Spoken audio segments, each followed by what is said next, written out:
Hello everyone, welcome to math with Jui. मैं हूँ जूई और आज के क्लास में मैं शुरू करने वाली हूँ क्लास 9 की chapter 5 introduction to Euclid's geometry. Friends, introduction to Euclid's geometry का जो इंट्रोडक्शनल पार्ट है वो मैंने ऑलरेडी आप लोगों को दिखा दिया है। इसी वीडियो के डिस्क्रिप्शन बॉक्स में आपको वो वाले लिंक भी मिल जाएंगे, वहीं से आप लोग चेकआउट कर लीजिएगा। और हाँ, चैनल में अगर नए हैं तो ज़रूर लाइक कीजिए, शेयर कीजिए और सब्सक्राइब कीजिए। तो चलिए शुरू करते हैं आज का क्लास। आपका पहला क्वेश्चन है, which of the following statements are true या फॉल्स, ये आपको बोलना है और साथ में आपको लॉजिक भी दिखानी है। ठीक है, तो only one line can pass through a single point. तो देखिए, ये एक सिंगल पॉइंट है। ठीक है, इससे ऐसे भी लाइन ड्रॉ कर सकते हैं, ऐसे भी कर सकते हैं, ऐसे भी कर सकते हैं, ऐसे भी कर सकते हैं। तो मतलब ये वाला जो पॉइंट है ये फॉल्स है। There are an infinite number of lines which pass through two distinct points. तो देखिए, टू डिस्टिंक्ट पॉइंट्स, ये और ये। अब इनमें से देखिए, अगर ये दो पॉइंट्स को अगर मैं ज्वाइन करूँ तो बस ये एक ही पॉइंट आएगा। ठीक है, एक ही लाइन आएगा, इससे ज़्यादा एक से ज़्यादा आप लाइन नहीं खींच पाएंगे। तो मतलब ये भी फॉल्स है। नेक्स्ट आपका, a terminated line can be produce indefinitely on both the sides. देखिए, ये एक टर्मिनेटेड लाइन है, इसको मैं एक नाम देती हूँ ए बी। अब देखिए, बी पॉइंट को भी आप इस तरह से इधर राइट की तरफ ले जा सकते हैं और ए पॉइंट को भी इस तरह से आप लेफ्ट की तरफ ले जा सकते हैं। ठीक है, तो मतलब ये जो है ये ट्रू है। If two circles are equal then their radii are equal. देखिए, सर्कल, ये मान लीजिए कि दो सर्कल है। ठीक है, सर्कल का एरिया का फॉर्मूला क्या है, पाई आर स्क्वायर।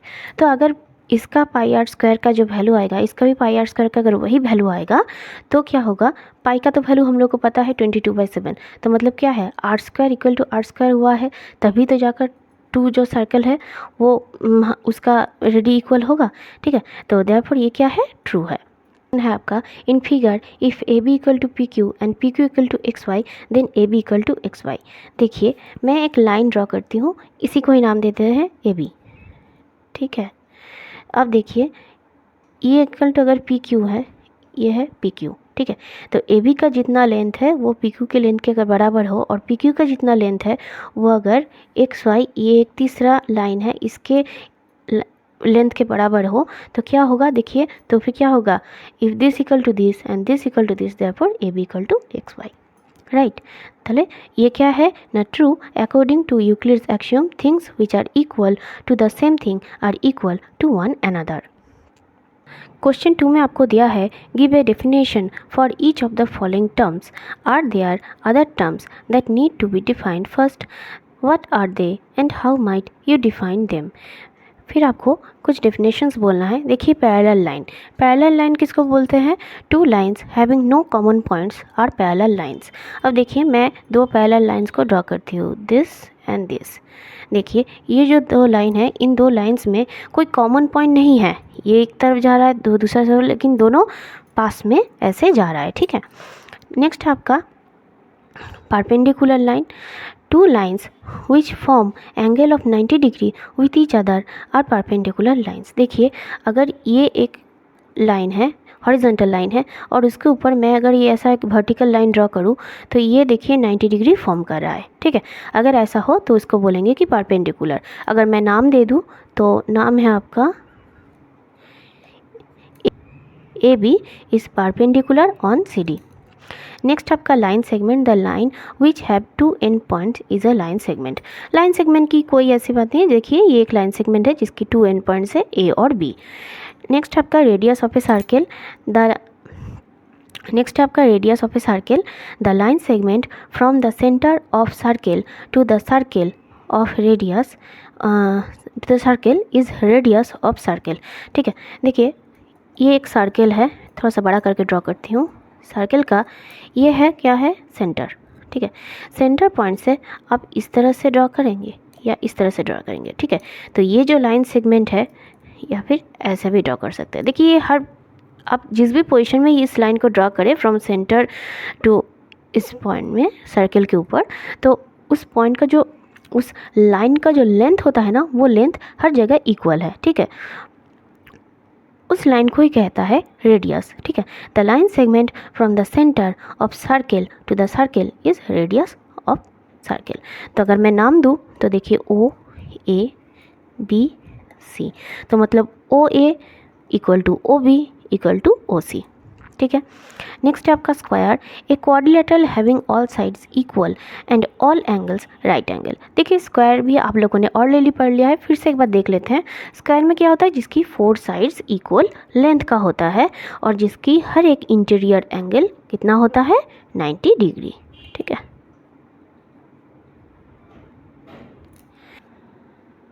नेक्स्ट है आपका क्वेश्चन 3। क्वेश्चन 3 में आपको बोला गया है consider 2 postulates given below. Given any 2 distinct points A and B, there exists a third point C which is in between A and B. There exist at least 3 points that are not on the same line. Do these postulates contain undefined terms? Are these postulates consistent? Do they follow from Euclid's postulate? Explain, ठीक है। तो देखिए यहाँ पर there are several undefined terms which should be listed. They are consistent because they deal with 2 different situations. One says that, देखिए 1 में जो आप लोगों को दिया है उसका क्या होगा, given 2 points A and B, there is a point C lying on the line in between them, ठीक है। 3 का दूसरा नंबर में बोला है given A and B, you can take C not lying on the line through A and B. These postulates do not follow from Euclid's postulates. However, they follow from axiom 5.1. तो देखिए axiom 5.1 क्या है, देखिए A एक point है, B एक point है। A point के ऊपर मैं काफ़ी सारी लाइन को ड्रॉ कर सकती हूँ, B पॉइंट के ऊपर भी मैं काफ़ी सारी लाइन को ड्रॉ कर सकती हूँ, लेकिन जब बारी आती है A और B को ज्वाइन करने का, तभी हमको मिलेगा क्या, एक सिंगल स्ट्रेट लाइन, ठीक है। देखिए from point 1 two point B, ठीक है। अब हो सकता है कि इसके बीच में C पॉइंट रहे, या ये भी हो सकता है कि इसके बीच में C पॉइंट ना रहे। क्वेश्चन 4 में बोला है if a point C lies between 2 points A and B such that AC equal to BC। देखिए AC इक्वल टू BC होगा क्योंकि A और B का बीच में C लाई करता है, तो A और B को ज्वाइन कर रहे हैं C, तो फिर मिड पॉइंट हो गया। तो फिर देखिए आपको प्रूफ क्या करना है, आपको प्रूफ करना है AC equal to half of AB। तो देखिए आपको दे दिया है AC equal to BC, therefore both side में AC से मैं एडिंग करूँगी, ठीक है, एडिशन करूँगी, बोथ साइड में AC को ही देकर एडिशन करूँगी। AC plus AC equal to AC plus BC, therefore 2AC equal to AB, क्योंकि AC प्लस BC मिलकर हो रहा है क्या, full AB, therefore AC equal to half of AB। Question 5 का लिंक आपका क्वेश्चन 4 से है। बोला है in question 4 point C is called a mid point of line segment AB. Prove that every line segment has one and only one mid point.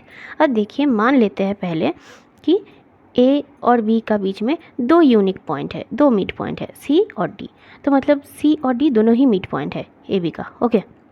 Therefore हम लोगों को mid point पहले क्या था, C था, तो वही से क्या मिला था कि AC equal to half of AB ये मिला था। अब अगर D भी मिड पॉइंट ही है तब मैं ये भी बोल सकती हूँ कि AD equal to half of AB, okay. Therefore AC equal to half of AB, ये तो क्वेश्चन 4 में हम लोगों ने प्रूफ किया। अब क्योंकि बोला है कि D भी मिड पॉइंट है तो AD equal to half of AB, तो मतलब बोल सकती हूँ कि AC equal to AD, okay. अब क्यों बोलेंगे AC इक्वल टू AD, क्योंकि देखिए equal to half of AB इधर है और equal to half of AB इधर भी है। Things which are equal to the same things are equal to one another. Now it is possible if C and D coincide with each other, hence C is unique।